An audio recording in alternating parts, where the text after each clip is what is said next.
introduce our next speaker, Amitabh Behr. Amitabh is the Executive Director of the National Foundation for India, which is a leading Indian foundation engaged at all levels of sustainable development. The foundation is dedicated to promoting and nurturing social justice philanthropy in India. Amitabh is also a co-chair of the Global Call to Action Against Poverty. Amitabh sits on several organizational boards, including the Center for Budget and Governance Accountability, Navj Sajan, and Mobile Creche, and is the president of Yuva. He's a student of politics and lives in Delhi. Over to you. I'm really absolutely delighted to be here.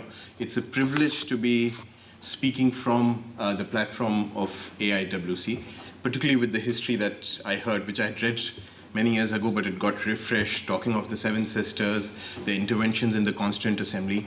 Absolutely my privilege. Let me just start talking. This is a fairly complicated conversation. The way I understood the brief for me was to try and see how civil society can influence domestic policies while using probably the international conversations like the post-2015. That's a critical one, but a difficult one. Let me just share some of my thoughts and experiences of how this has happened over the last few years. I've been very actively involved with the framing of the post-2015 agenda. I think it's very, very critical for us to underscore that really transformative work and progressive work was happening in the 90s. Whether it was Beijing, which was a huge milestone and really an aspirational conference for all of us, but the other conferences were also very, very important, whether it was Cairo or whether it was the Copenhagen, the social summit. And if you really look at what happened in these conferences, the bar in terms of global justice was raised much higher. In fact, when you look at the MDGs, it's really a process of diluting the important commitments that we made in the 90s.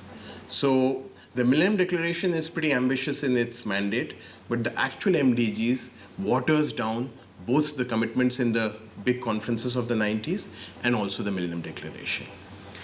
And we have already talked about how the process was fairly exclusive, led by few technocrats of the UN, in which there were no voices of the governments, let alone voices of the marginalized and excluded, women, children, the elderly, and so on. So coming from that history, when you start looking at the post-2015 process, it certainly has been fairly transformative in terms of the process. It's been quite remarkable.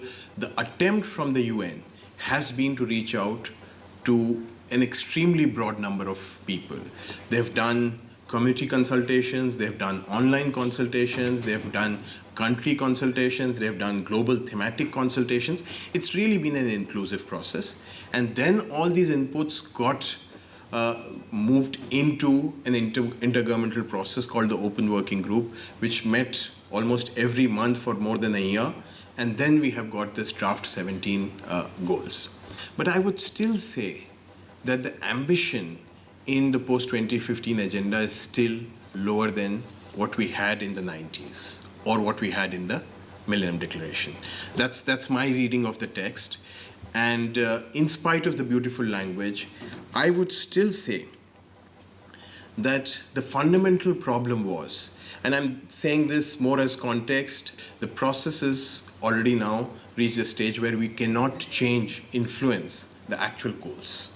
It's almost cast in stone. There might be some words changed here or there, but before September, it's very, very unlikely that it would be reopened. So I think the fundamental problem was that the entire post-2015 agenda kept saying that it has to be built around three pillars, which was the social, economic, and the environmental. So a big jump from the MDGs where the environmental pillar was brought in. But one of the critiques that we have had is that it did not bring in the political, which is the most critical. Rebecca talked about it. Ultimately, we are talking about transforming power relationships. And that's from the feminist movements from all over, that until unless you see personal as political, will not be able to do transformative change.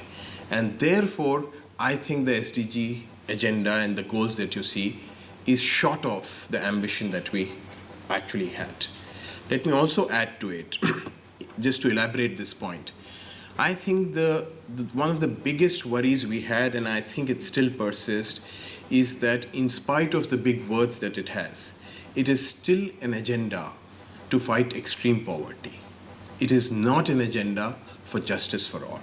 It does have a goal which talks of inequality amongst nations and within nations, but it does not really put the idea of justice at the center stage and then starts looking at multidimensionality of poverty and so on. It's still, in many ways, an agenda which is geared towards how do you reduce extreme poverty. And I think that's where big problems arise, because then the whole idea of what we've been constantly saying, that it has to be a human rights agenda based around within the rights framework, is clearly missing. And I really appreciate you and women for constantly talking about it so openly, is the tension of how even the UN, to borrow a term from Ambassador Shamsaran, is getting privatized.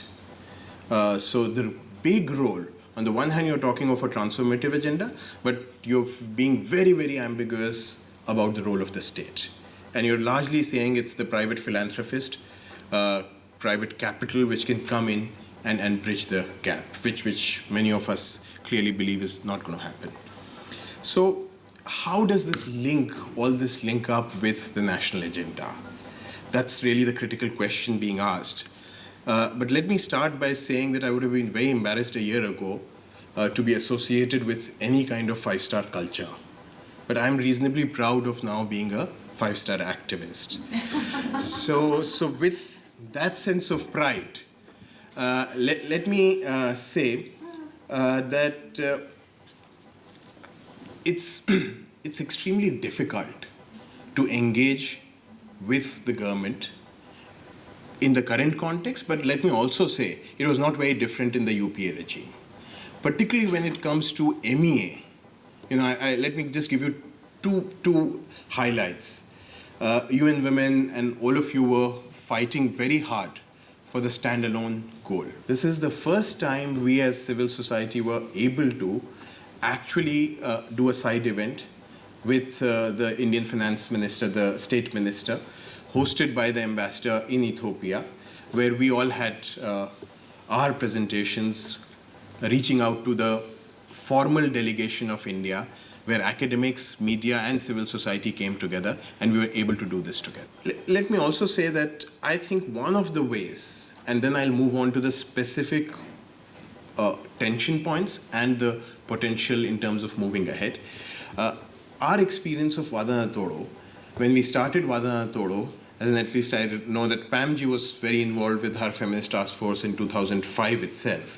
And when we started Vadana Todo, we started it as a MDG platform. For 1 year, we did not get traction in this country. And I think that's when we got the breakthrough, or we started in 2004, January, at the WSF. We did not get any traction. And then we realized that when we started looking at the MDGs, and when we started looking at the Common Minimum Program, the Common Minimum Program was few steps ahead of the MDGs. So we said, we probably need to also frame our agenda around national policies. We need to get out of, keep the content, but use a language which is understandable and very tangible for groups in this country. And it did work. As in after that, we were able to move ahead. Vadana Todo became a much larger coalition, I think because of this strategic shift, where we said, we are an MDG platform, but the articulation of the MDGs in this country then was through the Common Minimum Program. And then actually when we started looking at the 11th five-year plan, we said the 11th five-year plan is even ahead. So let's pick the 5-year plans, which are the most endorsed policy framework in this country, because even opposition CMs agree to it. So I think that's an agenda that is a framework, a strategy in terms of advocacy which will still work. How do we identify those 17 goals and bring them down to what are the existing frameworks in our country. On the other hand, as I just said about the North-South, I think there are very critical conversations happening globally, particularly FFD, in which India took a leadership role, a critical leadership role in saying that we need to completely change the financial architecture globally. You cannot talk of an ambitious SDG agenda where you are talking of domestic resource mobilization, but the tax agenda setting is still done by OECD countries. That has to change. It has to be done globally through a member state process. That was really, almost for 3 days, we thought that in Ethiopia we'll not get an outcome. But finally, there was some agreement and there's been a move forward. So again, there can be a huge convergence of Indian civil society and the global position of Indian government.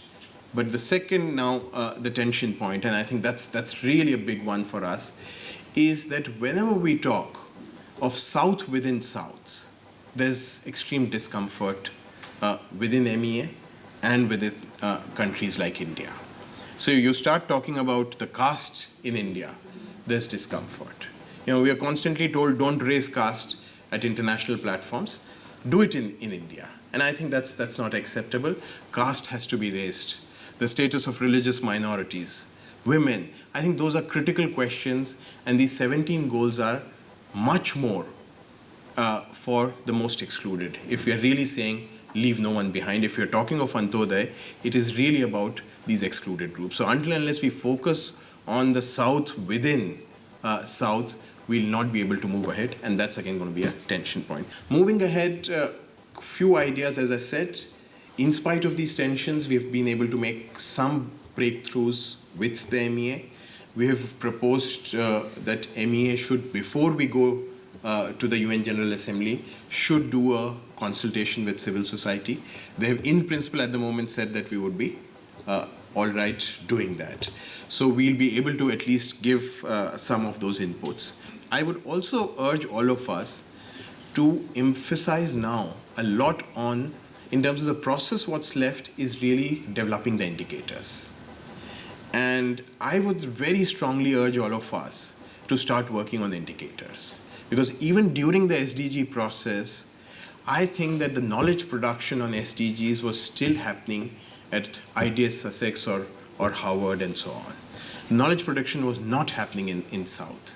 We need to ensure that at least on indicators, it's very often they frame and then we at best respond to it.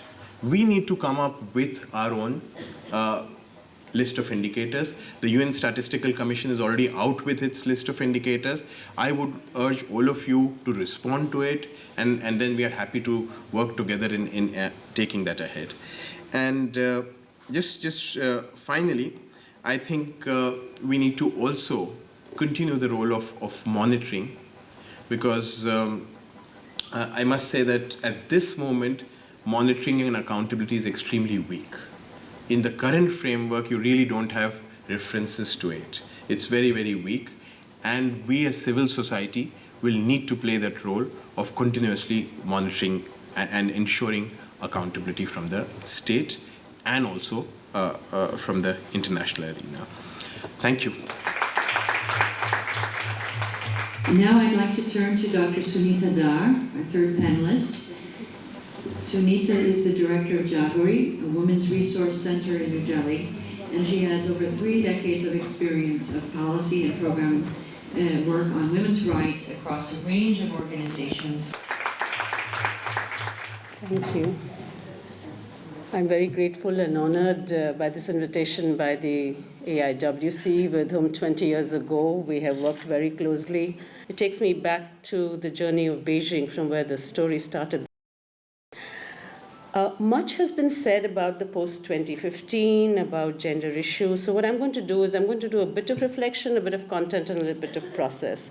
Because currently my footprints are not largely in the international space, except for the fact that I do follow all the documents and try and provide as much inputs as we can within the national and the regional instruments and coalitions. And I have attended in the last 2 years the CSW in 2013 and this year. And so get a sense of how the world has shifted and how the articulation on gender issues have shifted. The 90s was a major shifting ground for assertion of rights for women, for articulation of new issues, and for actually looking at the world through women's eyes. In fact, the logo of Beijing was "Look at the world through women's eyes." And one of the most historic processes was from South Asia, particularly from India, because the way that the process of coalition amongst the donors and international agencies took place was that it was the Fourth World Conference. It was being held in Asia. So we should have the largest participation should be from Asia as a matter of right. And therefore, the mobilization of grassroots women, the mobilization of women across the various sectors, as Pam had said, the academia, the movements, the region, the geopolitical spaces, women from the desert, women from the mountains, women from the northeast, So at one level, we were looking at the mobilization very politically and very much from the lens of how women from the communities who are leaders and making changes speak for themselves, that others do not speak for them. And I think that was the political shift that India and South Asia made. That is it possible that women, they don't need to know the English language. They know the issues, they're transforming it. And so all of us, AIWC was central to that organizing, all of us took a decision that they will speak. It will not be mediated by an academic or an English-speaking person, that we would take the role of translators. And I think that was the big shift in the politics of equality, representation, and voice.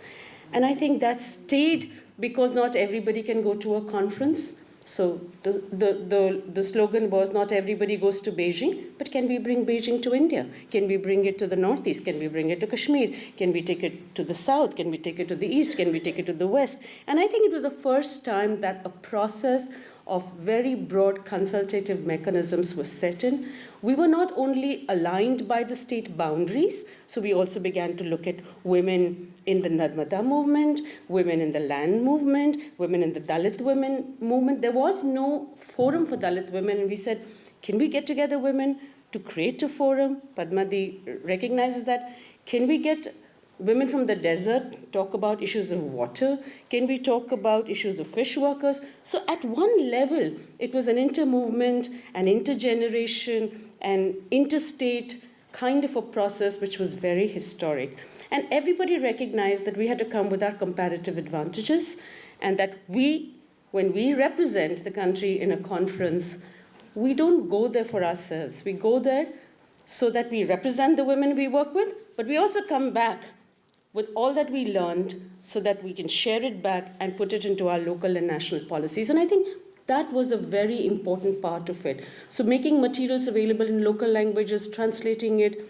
We didn't have emails, we didn't have the Twitter feed and whatever, but I think the impact that Beijing made on the representation inclusion was historic. And I must say, every state of this country, we went with 400 women from the grassroots to China.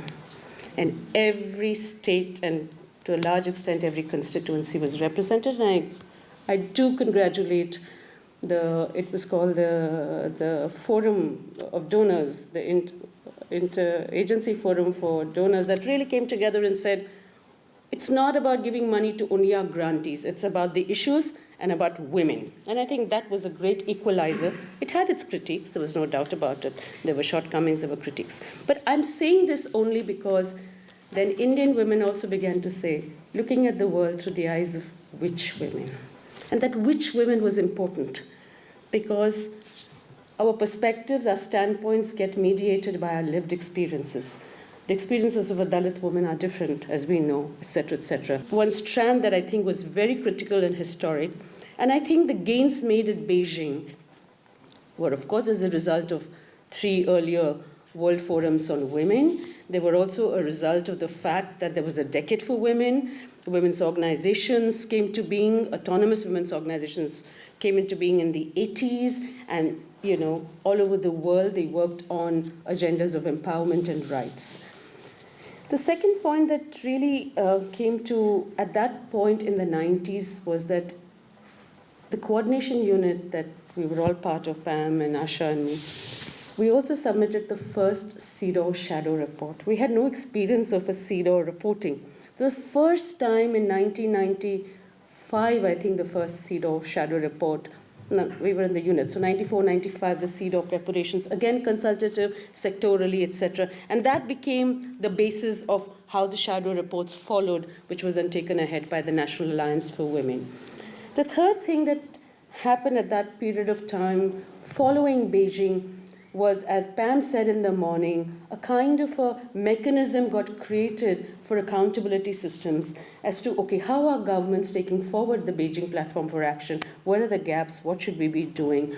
We also identified the fact that the issues of disability did not get addressed in the Beijing Platform for Action. So that was an absolutely missing agenda. We didn't speak sufficiently about declining sex ratio. Of course, there were issues of girls.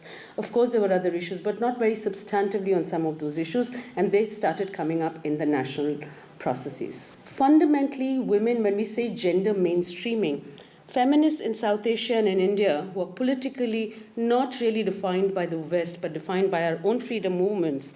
I mean, AIWC has grown organically from both the politics and the social space and the work that it has done.